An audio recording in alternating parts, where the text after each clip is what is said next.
Oh, quel besoin, chers frères et sœurs en Christ, auditeurs, auditrices, quel besoin et quelle nécessité avons-nous aujourd'hui d'hommes et de femmes qui puissent se tenir spirituellement dans la position où l'homme né aveugle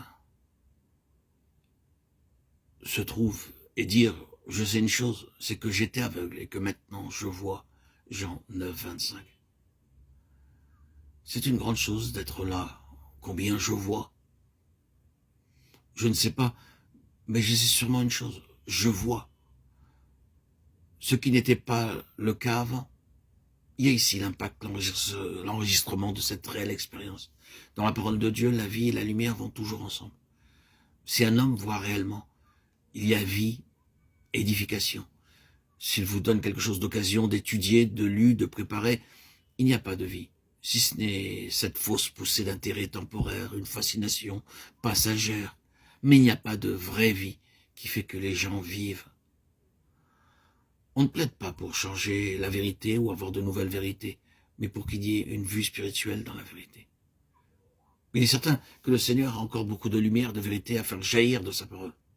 Ici, permettez-moi, frères et sœurs en Christ, de rendre clair, si je peux, quelque chose que l'on dit de nous.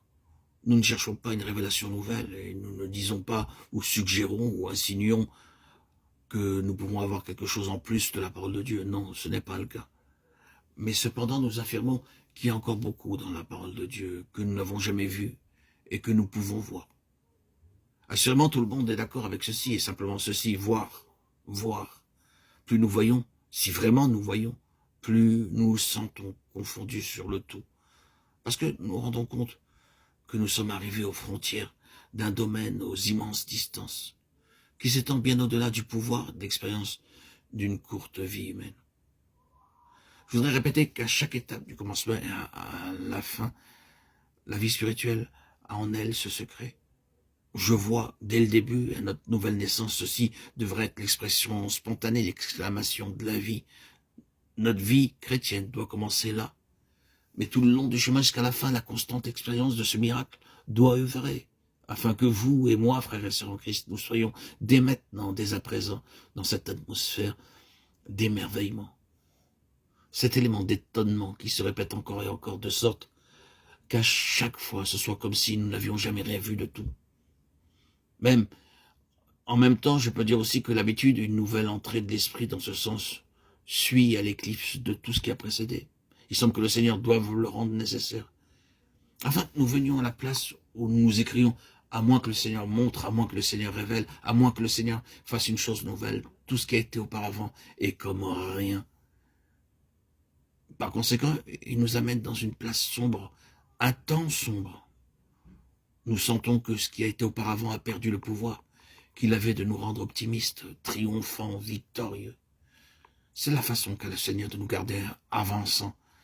S'il nous était permis d'être parfaitement satisfaits avec ce que nous avons obtenu à quelques étapes et de ne pas sentir la nécessité absolue de quelque chose que nous n'avons jamais eu, nous serions alors autosuffisants.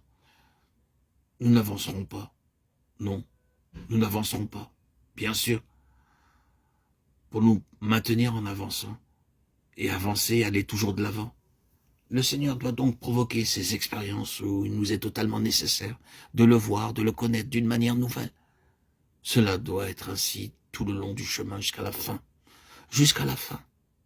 Ce peut être une série de crises, voyant et voyant encore, et à mesure que le Seigneur ouvre nos yeux, nous pourrons dire, comme jamais auparavant, je vois.